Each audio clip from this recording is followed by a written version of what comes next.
Assalamualaikum warahmatullahi wabarakatuh. Nama saya Muhammad Hairullah bin Isnin. Saya ingin berkongsi berkaitan dengan salah satu topik dalam subjek CTU 552, falsafah dan isu semasa. Tajuk yang akan saya kongsikan pada hari ini adalah rasionalisme. Kita lihat dari sudut istilah. Definisi rasionalisme itu merupakan perkataan daripada bahasa Latin, iaitu ration, yang membawa maksud akal, iaitu reason. Dari segi istilah pula, rasionalisme membawa maksud aliran yang berpegang kepada prinsip bahawa akal manusia harus diberi tugas utama kepada apa-apa penjelasan kerana ia merupakan sumber utama pengetahuan.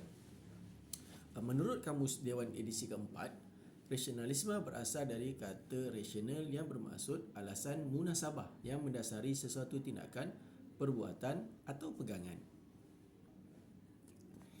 Jika kita lihat aliran falsafah rasionalisme ini mula berkembang di zaman tokoh yang diangkat bernama René Descartes. Ia hidup pada tahun 1596 sehingga 1650. Beliau mengenalkan mimpi diri sendiri yang sama berturut-turut sebanyak 3 kali dan ianya bersambungan. Beliau mendakwa ianya adalah panggilan dari Tuhan untuk mencari kebenaran semata-mata melalui akal fikiran atau logik untuk melahirkan sistem ilmu pengetahuan yang baru. Tokoh ini memanfaatkan aliran pemikiran beliau yang dibawa dari sejak zaman pembelajaran beliau sehinggalah akhir hayat beliau, dengan mengaitkan apa yang dialami itu sebagai asas kepada apa yang beliau ingin sampaikan. Sebab itu beliau menerapkan asas pemikiran berasaskan akal fikiran yang berpaksikan kepada sumber pengetahuan yang didasarkan pada rasional atau logik sejak kecil lagi.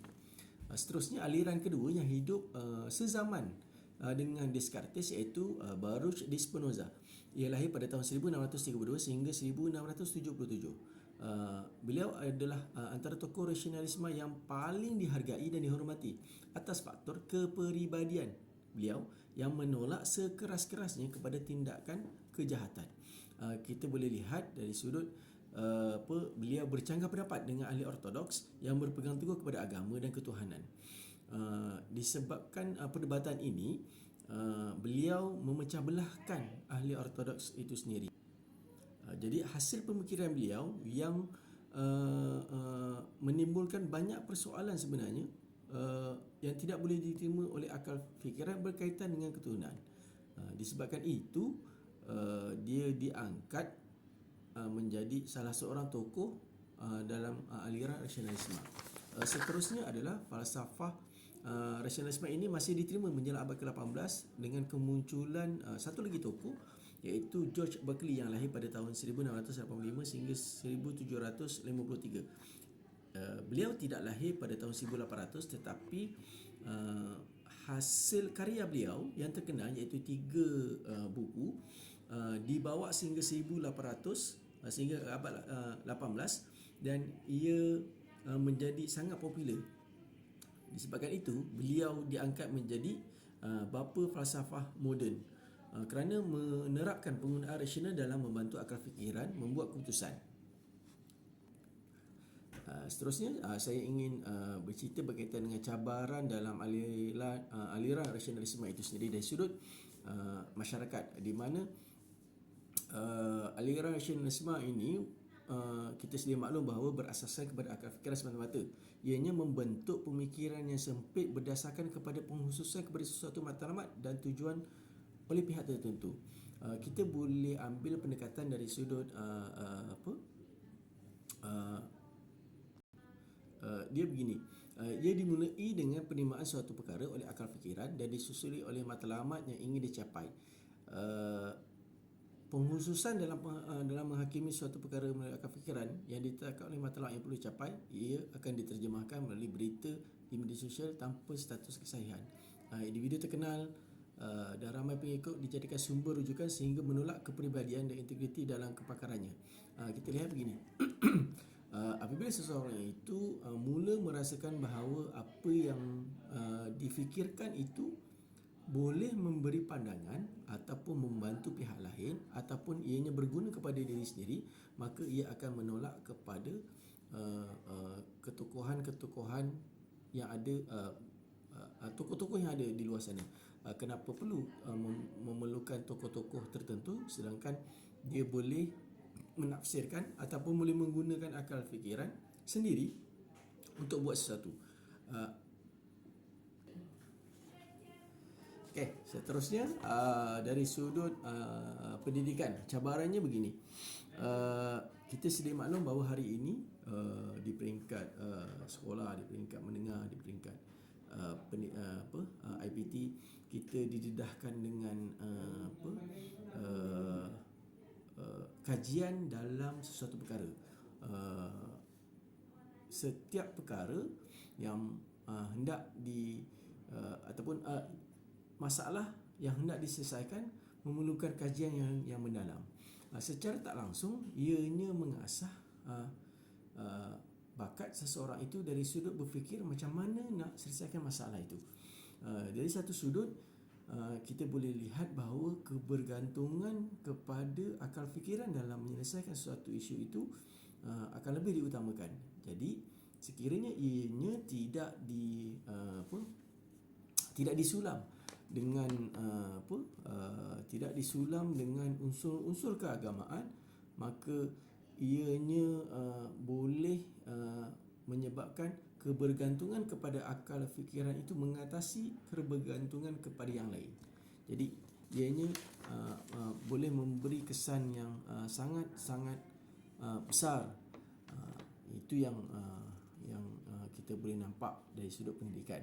Okey, seterusnya dari sudut keagamaan, di mana aliran pemikiran rasionalisme ini menjadikan suatu agama yang sudah lengkap itu tidak terlepas daripada dipecah belahkan.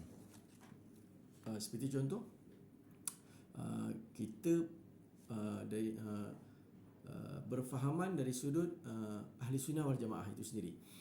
Sebagaimana ahli sunnah wal jamaah mengambil sumber hukum itu daripada 4 perkara, iaitu Al-Quran, Sunnah, ijma' ulama' dan juga qiyas. Dan satu lagi yang sering kita sebenarnya kita terlupa adalah dari sudut akal yang sihat. Dia begini, kita sedia maklum bahawa aliran Mu'tazilah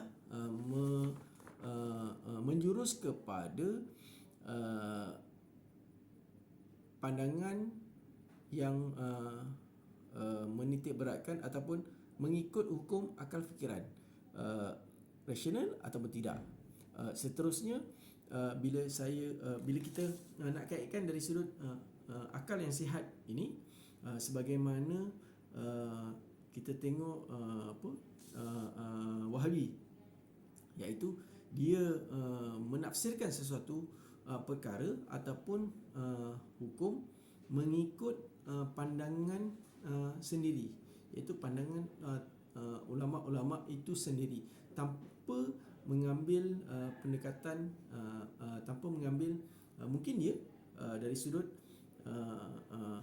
hukum, sumbernya Al-Quran itu ada, sunnahnya ada, tetapi pandangan beliau itu sendiri ianya terkeluar daripada aliran Ahlussunnah wal Jamaah itu sendiri, bahawa kita juga tak boleh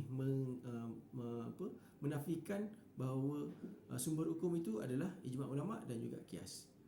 Jadi akal yang sihat itu sangat penting dalam menentukan suatu hukum. Jadi apabila dari sudut agama itu sendiri, ianya aliran rasionalisme ini boleh mengubah seseorang ataupun sudah mengubah seseorang itu dari sudut menetapkan satu hukum itu. Kita boleh lihat contohnya adalah aliran Wahabi. Okey, saya rasa itu saja pemahaman saya berkaitan dengan isu rasionalisme ini. Moga bermanfaat. Terima kasih. Assalamualaikum warahmatullahi wabarakatuh.